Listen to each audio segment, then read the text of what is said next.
রুখিয়ার রোহিঙ্গা ক্যাম্পে পাহাড় ধসের ঘটনা ঘটেছে। একটি দুটি নয়, চারটি স্থানে পাহাড় ধস ঘটনা ঘটেছে, যার মধ্যে একটি স্থানে দুজন, আরেকটি স্থানে চারজন, আরেকটি স্থানে একজন এবং আরেকটি স্থানে দুজন, এভাবে করে 9 জন মৃত্যু হয়েছে। 9 জনের মধ্যে যেটি বলা হচ্ছে 2 জন স্থানীয় বাঙালি নাগরিক রয়েছে এবং বাকি 7 জন মিয়ানমারের রোহিঙ্গা নাগরিক রয়েছে।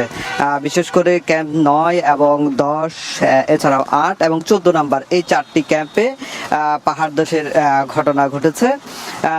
যার মধ্যে ফায়ার সার্ভিস যেটি বলছে, রাত 3টার দিকে 9 নম্বর ক্যাম্পে পাহাড় ধস হয়। সেই পাহাড় ধসের ঘটনায় 2 জন বাটি চাপা পড়ে। তারা তাৎক্ষণিক খবর পেয়ে ফায়ার সার্ভিসের 2টি ইউনিট ঘটনাস্থলে ছুটে আসে এবং খুব দ্রুত সময়ের মধ্যে, আধা ঘন্টার মধ্যে এই 2 জনের মরদেহ উদ্ধার করে। মাটি চাপা থেকে তারা বিভিন্ন সরঞ্জাম নিয়ে তারা দ্রুত উদ্ধার করেছে।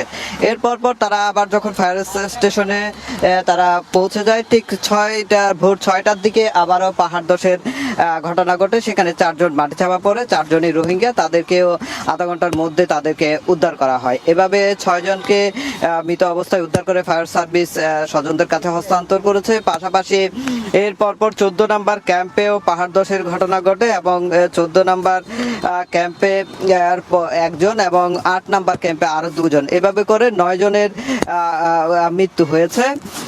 এবং এই যে শরণার্থী ত্রাণ ও প্রত্যাবাসন কমিশনার যেটি বলছে, যে ক্যাম্পে বেশ কয়েকটি ক্যাম্প রয়েছে যেখানে পাহাড়ের পাদদেশে, এই পাহাড়ের পাদদেশে হওয়ার কারণে গতকাল রাত থেকে যেহেতু ভারী বৃষ্টিপাত হয়েছে, সেই ভারী বৃষ্টিপাতের কারণেই ছোট ছোট যে পাহাড়গুলো রয়েছে সেই পাহাড়গুলো ধসে পড়েছে। এই পাহাড় ধসের ঘটনায় এই মৃত্যুগুলো হয়েছে।